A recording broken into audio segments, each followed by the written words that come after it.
Unhappiness, a short story by Franz Kafka, narrated by Tyler Henry.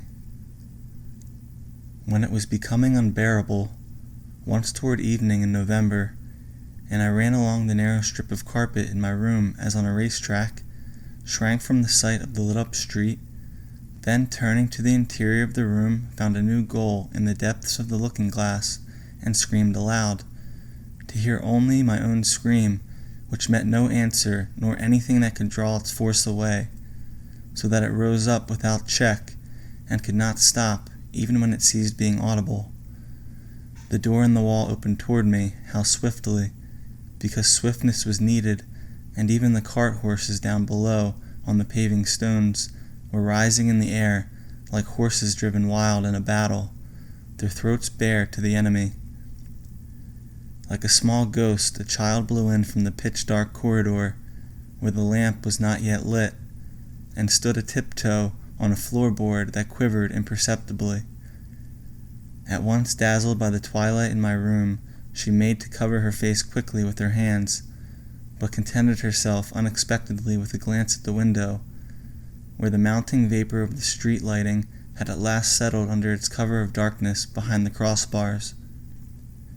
With her right elbow she supported herself against the wall in the open doorway, and let the draught from outside play along her ankles, her throat, and her temples. I gave her a brief glance, then said, "Good day," and took my jacket from the hood of the stove, since I didn't want to stand there half undressed. For a little while I let my mouth hang open, so that my agitation could find a way out.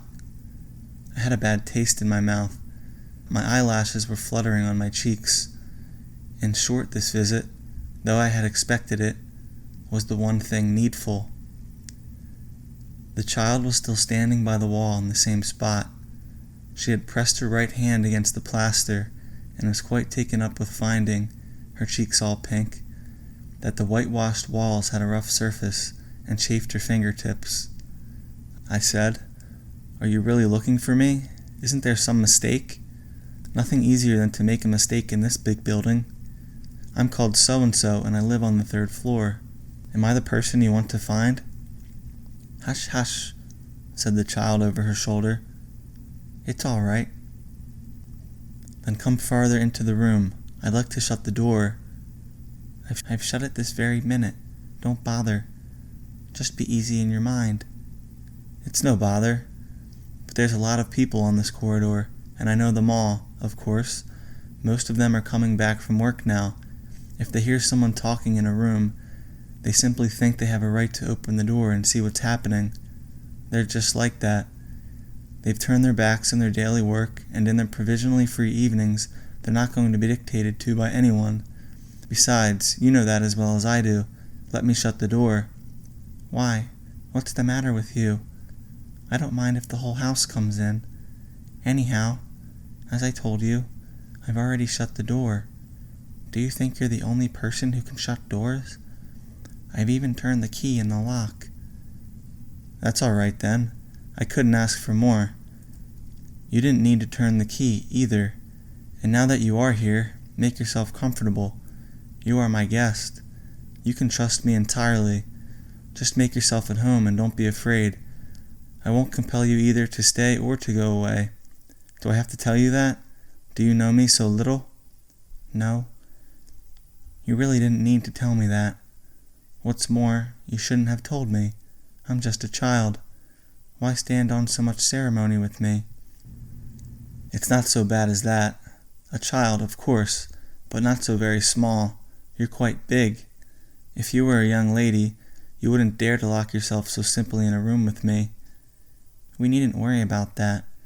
I just want to say, my knowing you so well isn't much protection to me. It only relieves you of the effort of keeping up pretenses before me. And yet you're paying me a compliment. Stop it, I beg you. Do stop it. Anyhow, I don't know you everywhere and all the time, least of all in this darkness. It would be much better if you were to light up. No, perhaps not. At any rate, I'll keep it in mind that you've been threatening me." "What? Am I supposed to have threatened you?" But look here, I'm so pleased that you've come at last. I say at last because it's already rather late. I can't understand why you've come so late, but it's possible that in the joy of seeing you, I have been speaking at random, and you took up my words in the wrong sense. I'll admit 10 times over that I said something of the kind. I've made all kinds of threats, anything you like. Only no quarreling, for heaven's sake. But how could you think of such a thing? How could you hurt me so? Why did you insist on spoiling this brief moment of your presence here?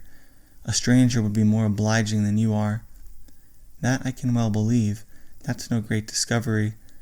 No stranger could come any nearer to you than I am already by nature. You know that, too, so why all this pathos? If you're only wanting to stage a comedy, I'll go away immediately. What? You have the impudence to tell me that? You make a little too bold. After all, it's my room you're in. It's my wall you're rubbing your fingers on like mad. My room, my wall. And besides, what you were saying is ridiculous as well as impudent. You say your nature forces you to speak to me like that. Is that so? Your nature forces you? That's kind of your nature. Your nature is mine. And if I feel friendly to you by nature, then you mustn't be anything else. Is that friendly? I'm speaking of earlier on. Do you know how I'll be later on? I don't know anything. And I went to the bed table and lit the candle on it. At that time I had neither gas nor electric light in my room. Then I sat for a while at the table till I got tired of it, put on my great coat, took my hat from the sofa, and blew out the candle. As I went out, I tripped over the leg of a chair. On the stairs, I met one of the tenants from my floor. "Going out again already, you rascal?" he asked, pausing with his legs firmly straddled over 2 steps. "What can I do?" I said. "I've just had a ghost in my room." "You say that exactly as if you just found a hair in your soup." "You're making a joke of it, but let me tell you, a ghost is a ghost." "How true. But what if one doesn't believe in ghosts at all?" "Well, do you think I believe in ghosts? But how can my not believing help me?" "Quite simply. You don't need to feel afraid if a ghost actually turns up." "Oh, that's only a secondary fear. The real fear is a fear of what caused the apparition, and that fear doesn't go away.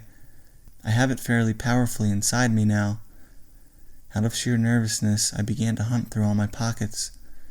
"But since you weren't afraid of the ghost itself, you could easily have asked it how it came to be there." "Obviously you've never spoken to a ghost.